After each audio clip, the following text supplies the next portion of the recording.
أعوذ بالله من الشيطان الرجيم. بسم الله الرحمن الرحيم. اللهم صل على محمد وعلى آل محمد كما صليت على إبراهيم وعلى آل إبراهيم إنك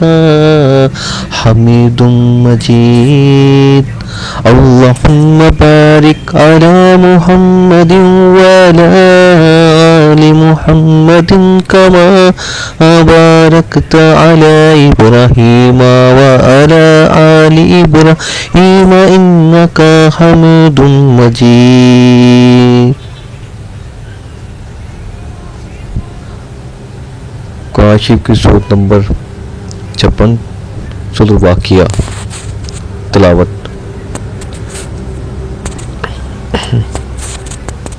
इज़ा वक़अतिल वाक़िअत लैसा लिवक़अतिहा काज़िबत ख़ाफ़िदतुर राफ़िअत इज़ा रुज्जतिल अर्दु रज्जा वबुस्सतिल जिबालु बस्सा फ़कानत हबाअन मुनबस्सा वकुंतुम अज़वाजन सलासात फ़अस्हाबुल मैमनाति मा अस्हाबुल मैमनात वअस्हाबुल मशअमाति मा अस्हाबुल मशअमात वस्साबिकून अस्साबिकून उलाइकल मुक़र्रबून फ़ी जन्नातिन नईम सुल्लतुम मिनल अव्वलीन व कलीलुम मिनल आखिरीन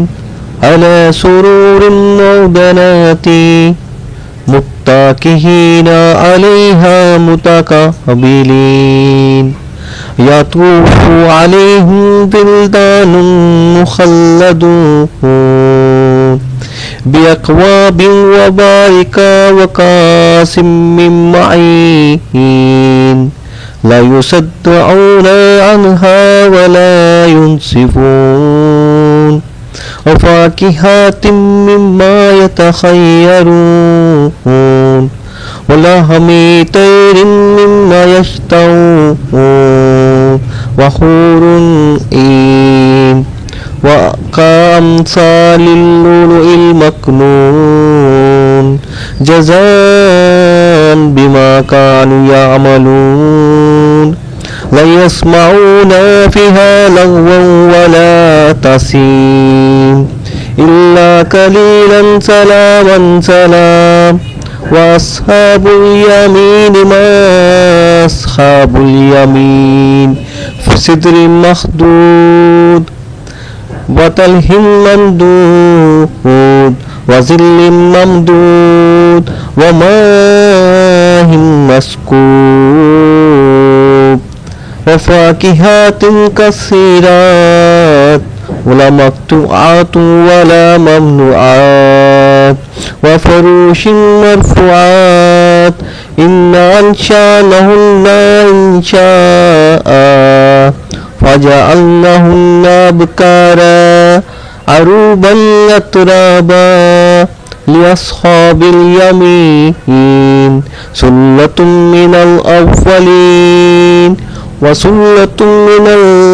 आखिरीन व अस्हाबुस शिमाल मा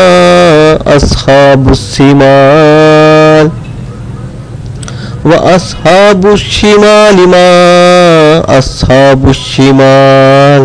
फ़ी समूमिन व हमीम व ज़िल्लिन मन यहमूम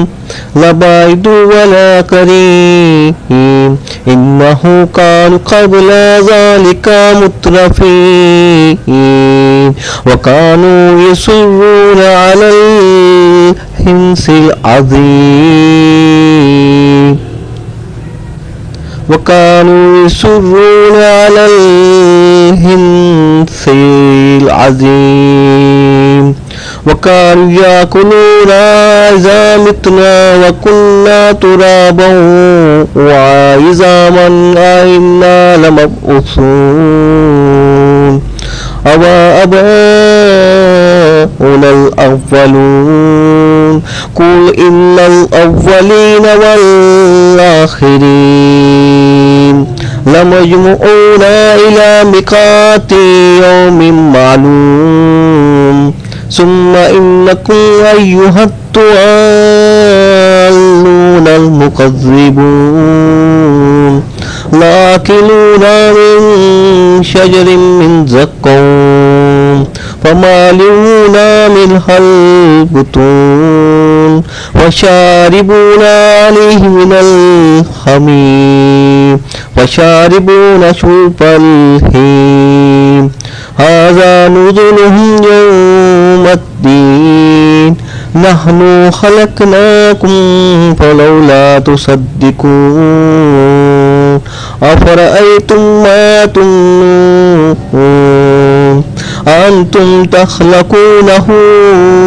أم نحن الخالقون نحن قدرنا بينكم الموت وما نحن بمسبوقين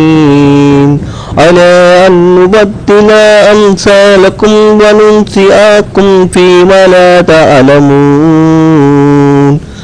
ولقد علمتم النشأة الأولى فلولا تذكرون أفرأيتم ما تحرثون أنتم تزرعونه أم نحن الزارعون لو نشاء لجعلناه حطاما فظلتم تفكهون إنا لا مغرمون بل نحن محرومون أفرأيتم الماء الذي تشربون أنتم أنزلتموه من المزن أم نحن المنزلون لو نشاء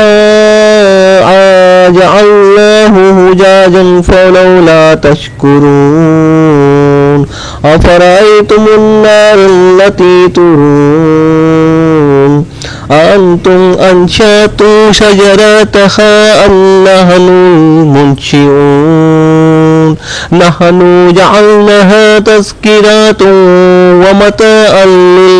للمقوين فسبح باسم ربك العظيم فلا أقسم بمواقع النجوم وإنه لقسم لو تعلمون عظيم إنه لقرآن كريم في كتاب مكنون لا يمسه إلا المطهرون تنزيل من رب العالمين أفبهذا الحديث أنتم مدهنون وتجعلون رزقكم أنكم تكذبون فلولا إذا بلغت الحلقوم وأنتم حينئذ تنظرون ونحن أقرب إليه منكم ولكن لا تبصرون فلولا إن كنتم غير مادنين ترجعونها إن كنتم صادقين فأما إن كان من المقربين فروح وريحان وجنة نعيم وأما إن كان من أصحاب اليمين فسلام لك من أصحاب اليمين وأما إن كان من المكذبين الضالين فنزل من حميم وتسلية جحيم إن هذا لهو حق اليقين فسبح باسم ربك العظيم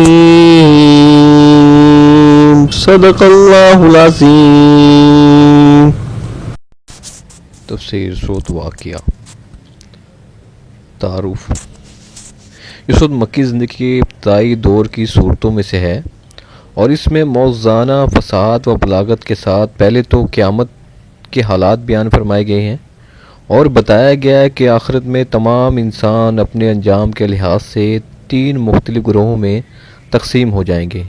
ایک گروہ اللہ تعالیٰ کے مقرب بندوں کا ہوگا جو ایمان اور عمل صالح کے ساتھ اعلیٰ مرتبہ کے حامل ہوں گے،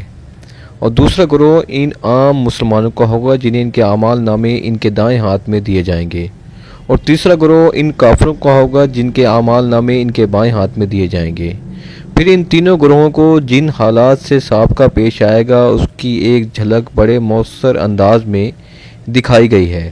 اس کے بعد انسان کو خود اس کے اپنے وجود اور ان نعمتوں کی طرف توجہ دلائی گئی ہے کہ یہ سب کچھ اللہ تعالیٰ کی عطا ہے، اور اس کا تقاضا یہ ہے کہ انسان اسی کا شکر بجا لا کر اس کی وحدانیت کا اعتراف کرے اور توحید پر ایمان لائے۔ پھر آخری رکوع میں قرآن کریم کی حقانیت کا بیان فرماتے ہوئے انسان کو اس کی موت کا وقت یاد دلایا گیا ہے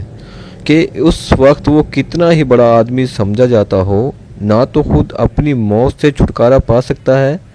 نہ اپنے کسی محبوب کو موت سے بچا سکتا ہے۔ لہذا جو پروردگار موت اور زندگی کا مالک ہے وہی مرنے کے بعد بھی انسان کے انجام کا فیصلہ کرنے کا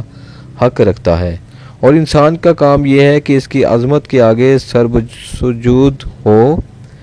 سورت کی پہلی ہی آیات میں واقعہ کا لفظ آیا ہے جس سے مراد قیامت کا واقعہ ہے، اور اسی کے نام پر اس سورت کو سورۃ واقعہ کہا جاتا ہے۔ جزاک اللہ، والسلام۔